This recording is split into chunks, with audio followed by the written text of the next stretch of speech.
So, a few hours ago, I uploaded the top 10 Skylanders collectibles, and as all collectathon style games go, a lot of these collectibles are very difficult to find. So, naturally, the follow up top 10 is going to be about the hardest collectibles to find within the entire franchise. So, any collectible from any game counts, even for little additional level pieces that are required for the dares, completion rates in Swap Force are counted. Things like the limits from.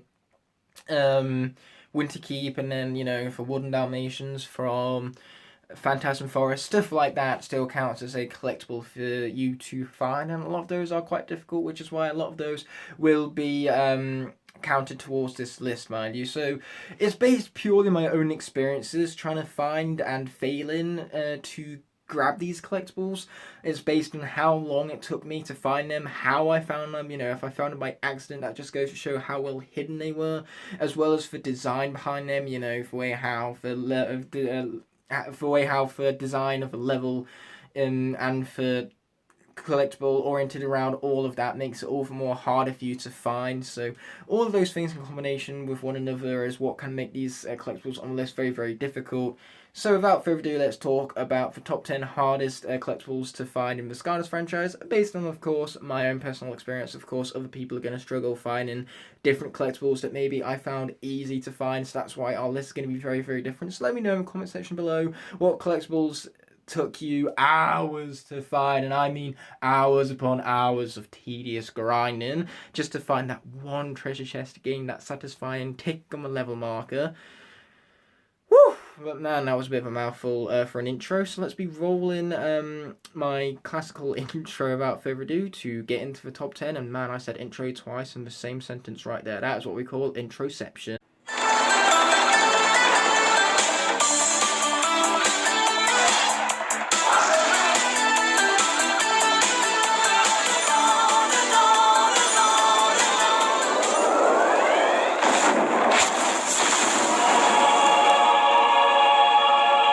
Kicking us off at number 10, we have a legendary treasure from the Creepy Citadel. Now, you can kind of see the legendary treasure from the top left-hand corner, and that's because after you complete the puzzle, you're automatically placed away from the puzzle, and naturally, with the positioning of that legendary treasure, you normally expect that you need to drop down from somewhere higher in the level. But the level actually ends towards the very left of where you're placed, so because you're anticipating the end of the level and can't wait to get it over and done with because it's been an absolute slog to get through, you just hurry to the left, hoping that somewhere around there's going to be somewhere for you to drop down and grab the legendary treasure. It turns out that's not what you need to do entirely, so this game takes the whole psychology going through your brain right now, how it's working, how you're processing this hidden collectible, and instead of flips on its head, because rather than going to the end portion of the level to find the legendary treasure after having dropped down somewhere, what happens is that you're locked away from the legendary treasure entirely for completing the level, and instead you need to backtrack through the puzzle, which is the last thing you expect, especially when the game is guiding you against that. So ultimately, this legendary treasure took me forever to find, just because I'm not one for backtracking. I just always wanted to get this level over and done with whenever I played it, because it was so long and tedious, and not to mention difficult. Look at my Boomer struggling, and he's a very powerful Skylander of all things. So naturally, this legendary treasure did indeed take me a very long time to get, and that's what made it such a hard one for the memories. So keeping with the Creepy Citadel at number 9, our next hardest collectible is a treasure chest from this very level. Yeah, this was an absolute pain to 100%. It actually took me until the Swap Force era to find these final collectibles in this level. And so as you could tell, I completed a puzzle right here, and so that naturally guides us to another puzzle that requires our completion, alongside some enemies too. So naturally, you go out of your way to both defeat the enemies and then complete the puzzle, and so from there, for cutscenes and for natural guidance of a level, leads you away from a treasure chest, which is actually in the complete opposite direction. I actually discovered this for the first time by accident when I was using Flameslinger to avoid for enemy fire and just wound up dropping down here. So that just made it naturally a really difficult collectible to find, because just like the legendary treasure, it goes against where the game is guiding you, where you think you need to go, and the natural guidance of the level. Plus, on top of that, the other area has so much to explore. You have an air elemental gate, as you see before you, so naturally because this area is so packed, you don't expect there to be another collectible out of the blue in an area which you would never think to look at. So naturally that made the treasure chest really difficult for me to find, even more so than for legendary treasure, and so I took literal years looking for this one after backtracking, after backtracking, after backtracking, so needless to say it was glorious once I finally acquired it. Next up is a treasure chest found in the Sunscraper Spire. Yeah, another treasure chest right after the other. We might as well rename this top 10 list for top 10 hardest treasure chests to find. But as we move on, what makes this collectible so difficult to find is that, first of all, it's already in a congested area, so there's already plenty to find in this area as is. So, you know, adding another collectible on top of that just seems like it wouldn't really fit and wouldn't be well designed. So because of that, you naturally just don't think to explore this area enough for that treasure chest. And on top of that, if you're playing the game well and manage to go through the section as you're supposed to without falling down, then you're never going to find it either, because it's completely off the beaten path of the route you're supposed to take. The whole idea is that you need to fail the platforming challenges and the puzzles in order to fall down and find the location of this treasure chest, which is just barely hidden off camera. So the fact that there's no real clues leading up to it, no real hints, and on top of that, there's already collectibles in the area preceding it, and winged sapphires and all, making it a very congested area and making you not really think to look elsewhere in the area. It's just ultimately what makes this so cleverly hidden away and such a pain to find. I can't even find it in this clip before you that you see, of all things. Next up on the list is the legendary treasure found in Perilous Pastures, which turns out you actually need a life character to create that life bridge right there in order to gain access to the legendary treasure, despite the fact that there is no indication that you require this life bridge. There is no sort of life gate. The closest hint to it is the fact that the area in which the legendary treasure is found switches to life, indicating that life is of importance in this general area right here.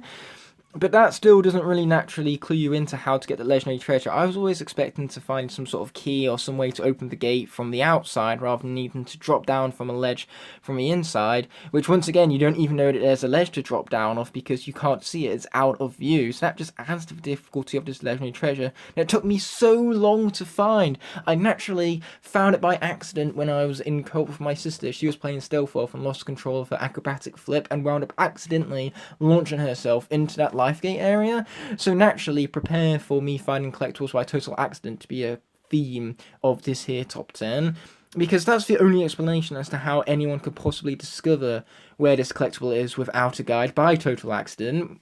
We aren't supposed to know that we need a life character to form a bridge right there. There's no hinting towards it whatsoever, and it's just nicely tucked away, and the hints that we do get are misleading to the fact where we don't expect them to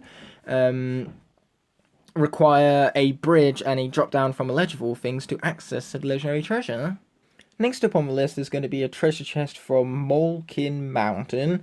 So the way how I discovered this treasure chest at first was when I was playing in co-op with my cousin who was playing with Flashwing, and he kind of lost control of the character and accidentally fell down that cliff you saw right there. And from there we found this little winch, which of course moved over the little bridge in order to access the treasure chest.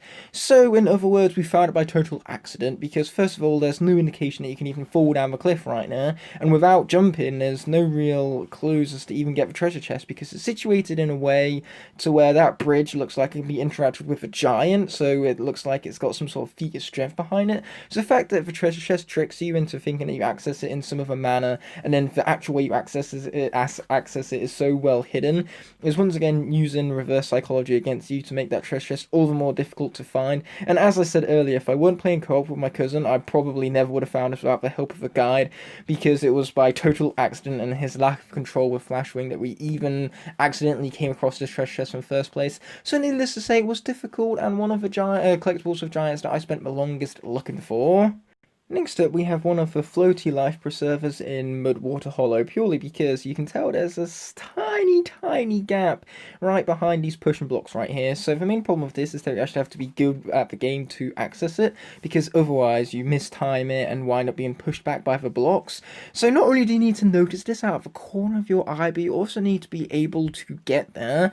So that is a double layer of difficulty when it comes to this floaty life preserver, and I struggled so hard finding it. I had no clue to look out the corner of my eye. And not to mention, because you've just gotten the part you need to advance, you're so excited, you're so hyped that you just want to hurry up, get outside, and use it to access the next part of the level already. You don't think to stop and look around to see if there's any sort of floaty life preservers in your wake. So naturally, that's what adds to the difficulty in finding this here collectible. And that justifies its spot on the list at number 6, or number 5 even, all the same. Next up, we have yet another one of the miniature collectibles within Swap Force that were required for star completions within the Dares category, and that's going to come in the form of those woolly mitts from Winterkeep. Now, for Wii to other console translation means that those woolly mitts don't actually exist in all of the other console versions. It's only the Wii version where that specific collectible needs to be found, and of course I'm playing the Wii version before you. So what makes this all the more frustrating really is that all of the guides around this game were oriented around all of the other versions. So whenever I couldn't find woolly mitts in this level, no matter which guide I looked at, it was always from one of the other console versions of the game. So I couldn't even use a guide to find this collectible. I needed to find it out of my own pure skill at Skylanders, and let's just say that due to my lack of collectible finding skill, it took me forever to find that. Like seriously, I was always too busy fighting off those enemies, and then as soon as I gathered my snowmen, I went back to the Blizzard Brawlers, since that was the current objective that was being pushed to, of course, defeat those Blizzard Brawlers. And because of that, you just skip over the ship altogether. It comes as a secondary thought because its design makes it feel not really included as part of a level, because it's an ice level and the ship is barely even ice themed. So naturally you're getting out there as fast as possible and you're just leaving the collectible behind without even knowing it. So that makes it very, very difficult to find. It took me ages. I didn't even have a guide to help me out because it was for Wii version of all things. And that's what puts it at number 4 on the list, just shy of a medal, because it was so damn difficult and took me so many hours and so many reattempts of the level to finally find it. So as you can see, there is a wall right here blocking out any sort of vision you could have for anything towards the right of the level. Well, it turns out in Stone Town, now this is a collectible, which if you think it was bad enough me not finding that treasure chest and legendary treasure and creepy citadel till the Swap Force era, I didn't find this until the Trap Team era, because it turns out you've got to, out of the corner of your eye, spot that tiny little cavern behind the part of the castle right there. It's so tiny and miniature you can barely make it out, and then you've got to follow it round to the treasure chest hiding behind that wall that was previously blocking out your vision. There's so many steps. The level once again guides you away from a treasure chest. You know, this might be a wide open area, but because it has a treasure chest and a story scroll in it already, you don't expect it to be crammed with anything else. So naturally you find those 2 collectibles, move on thinking you have everything, and it turns out of the corner of your eye that whole time you was expected to discover that little pathway leading you to the treasure chest. There are so many things working against you when it comes to actually collecting this treasure chest, and so naturally that's why it took me so damn long to find it. And I remember just out of the corner of my eye spotting a little path and thinking, oh, I wonder what's around there for the first time, and finally discovering that treasure chest to grant myself that glorious 100% completion of a level. I have never been more satisfied. So next up on our list are a few treasure chests featured in Monster Marsh. Now notice how I said treasure chests, because there are 2 in this level which are incredibly difficult to find. The first one of which you just saw, because this one took me so long to find, since you need to jump down that small little area that, you know, didn't have anything leading towards it, didn't have any hints. There was no indication that you could jump down there, and yet the game expects you to jump down there and find this treasure chest all the same.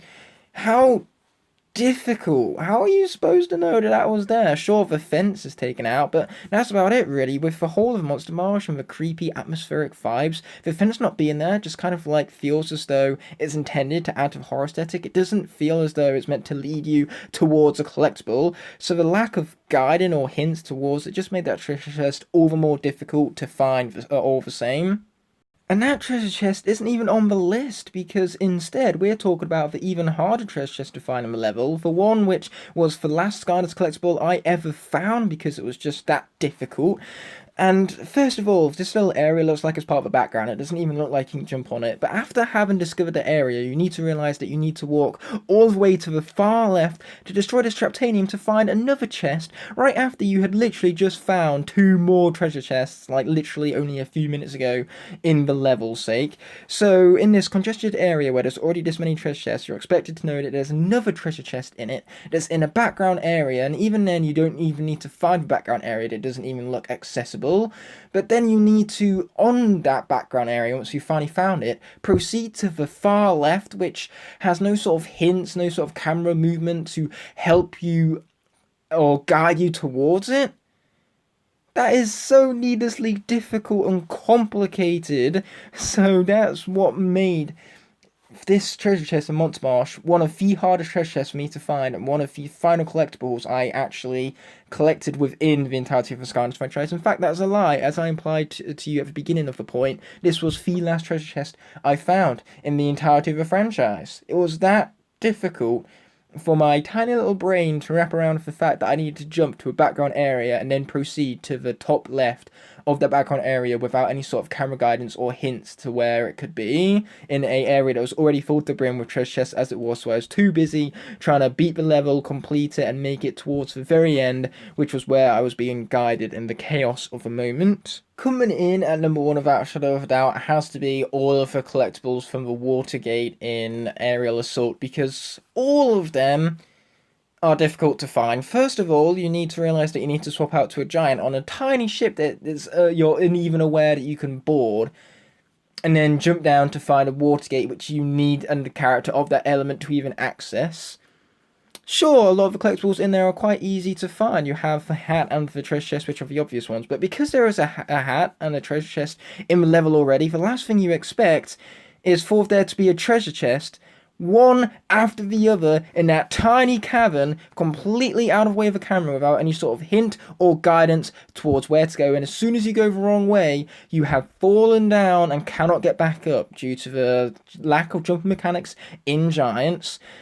So naturally, you know, as I was previously alluding to, you jump down there and you can't get back up. You're completely trapped. You're soft locked in this area and can't go back to even scout out the area to see if there might have been a treasure chest that you missed. So it's in an extremely hidden cove, right after another treasure chest, in a water area of all things, where you don't expect there to be as many collectibles because it's content which you need to pay to access. You know, you need to buy a water Skylander in order to access this area, so you don't expect so many collectibles to be hidden behind a paid gate, and yet they are so congested, they are lacking hints in where they are found. Even if a story scroll to a certain capacity is difficult to find, but at least the code for that is so obviously placed as to its location, not like that treasure chest where you're expected to just know to jump down, and when you don't, you get soft lock out of it. It becomes so needlessly frustrating to find this, and when you forget it, because it's so easy to forget, you need to, you know,